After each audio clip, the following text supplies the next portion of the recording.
एक रामपुर नाम का गांव था। उस गांव में एक शीला नाम की औरत रहती थी। उसकी बेटी कॉलेज की छुट्टियों में अपनी माँ से मिलने आया करती थी। माँ, माँ देखो मैं आ गई। अरे रिया, अब तुम आ गई हो तो अब तुम कहीं नहीं जाओगी, तुम मेरे पास ही रहोगी। इतने दिन हो गए, एक बार भी मिलने नहीं आई तुम। अरे माँ, कॉलेज से 6 महीने में सिर्फ 10 दिनों की छुट्टी मिलती है। अब मैं आ गई हूँ तो मैं अब पूरा गांव घूमूंगी और सबसे मिलूंगी। अगले दिन रिया अपनी माँ के साथ बाजार जाती है। जब वो बाजार से लौटती है तो उसे एक बरगद का पेड़ दिखाई देता है। अरे वाह, कितना विशाल पेड़ है, पर इस पे ये क्या काला काला लटक रहा है। रिया थोड़ी घबरा जाती है और रिया उस पेड़ की तरफ बढ़ने लगती है।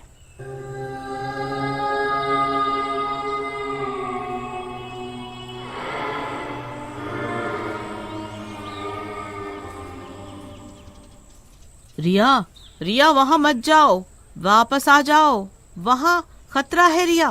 पर तब तक रिया बरगद के पेड़ के दायरे के अंदर पहुँच चुकी होती है। तभी अचानक से रिया को बरगद की कोई ताकतवर शक्ति अपनी तरफ खींचने लगती है।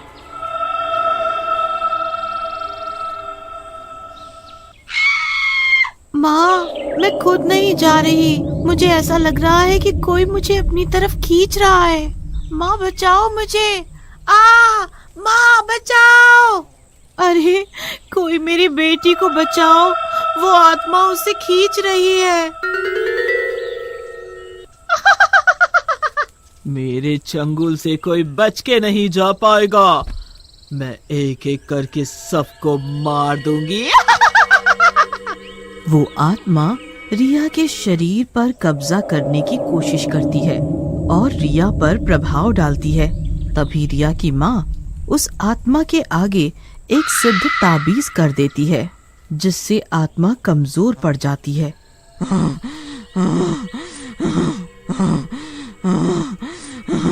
और रिया को छोड़ देती है।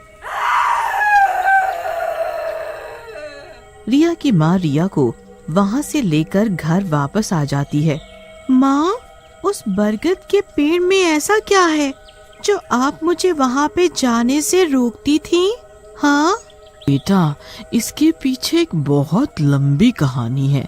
अभी उन सब बातों का कोई सबूत तो नहीं है, पर हमारे बड़े बूढ़े कुछ बातों का दावा करते हैं। माँ, आप मुझे पूरी कहानी बताओ। रिया की माँ उसे कहानी बताने लगती है कि ये बात 2 लड़कों से शुरू हुई थी। एक दिन 2 लड़के राम और राजू एक लड़की को बहुत परेशान करते थे। देखो भाई, ये लड़की कितनी खूबसूरत है। हाँ बे, सही बोला तूने, एकदम पटोला लग रही है। यार चल इस लड़की का पीछा करते हैं, देखे तो ये लड़की कहाँ रहती है। भाई सुना है कि ये छोकरी रोज इसी रास्ते से आती जाती है। इनके पीछे एक बरगद का पेड़ था। वो ये बात सुन रहा था।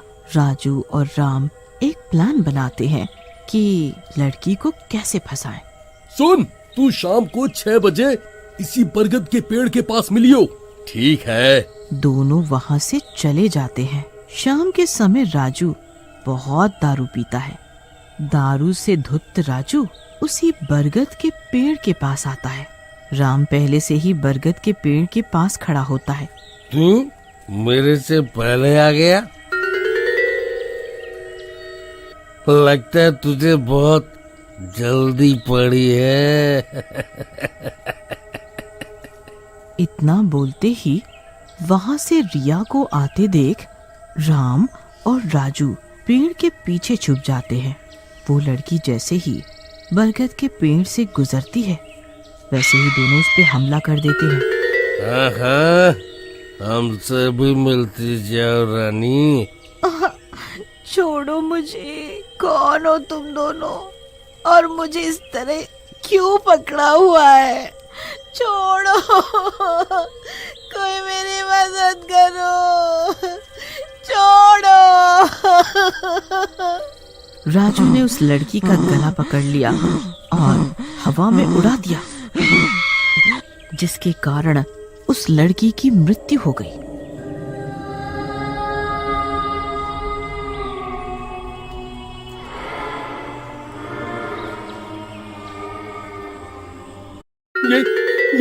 ये तूने क्या क्या कर दिया?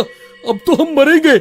मैंने तो बस गला पकड़ा था, मुझे क्या पता था इससे इसकी जान चली जाएगी।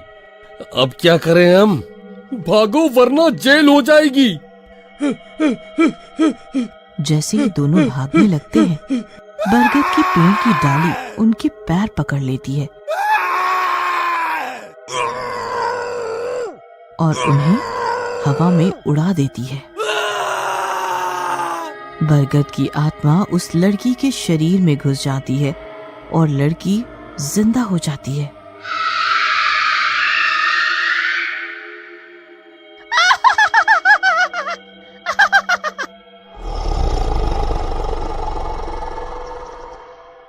उसके बाद रिया गांव में जाती है और जो भी उसके सामने आता है उसे वो मार डालती है। गांव के लोग बहुत डर जाते हैं।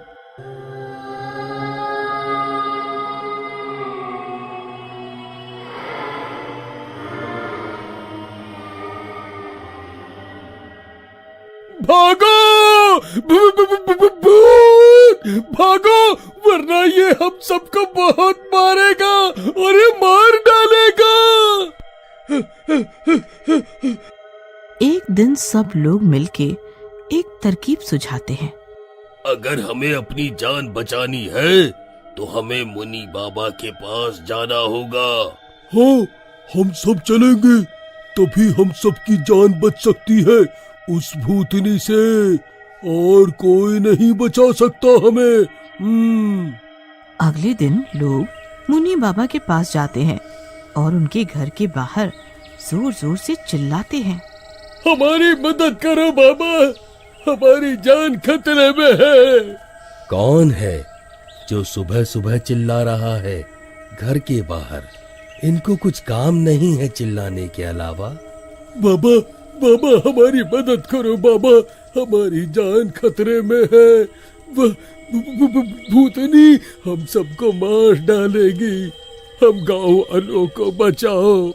अब आप ही हम सबको बचा सकते हो बाबा, आप ही बचा सकते हो। क्या हुआ तुम्हें? तुम क्यों इतना घबरा रही हो? आखिर क्या हुआ है तुम्हारे साथ? और कौन सी भूतनी तुम्हें मार डालेगी? गांव के लोग उन्हें पूरी कहानी बताते हैं।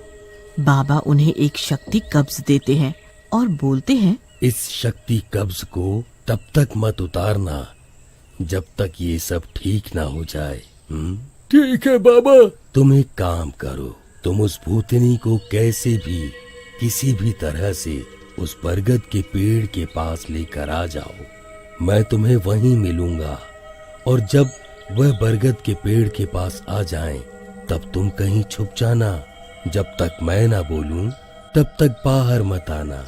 फिर वो सब गांव वाले वहां से चले जाते हैं और उस भूतनी को अपने जाल में फंसाने के लिए उसके आगे भागने लगते हैं।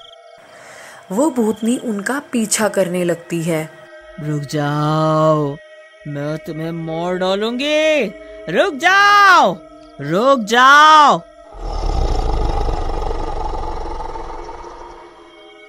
गांव के लोग उसे बरगद के पेड़ के पास लेकर आ जाते हैं। मुनि बाबा एक बड़े से पत्थर के पीछे छुपे होते हैं और गांव के लोग भी छुप जाते हैं। फिर मुनि बाबा उस भूतनी के आगे एक तलवार फेंक देते हैं। वो भूतनी उस तलवार से अपना गला काट लेती है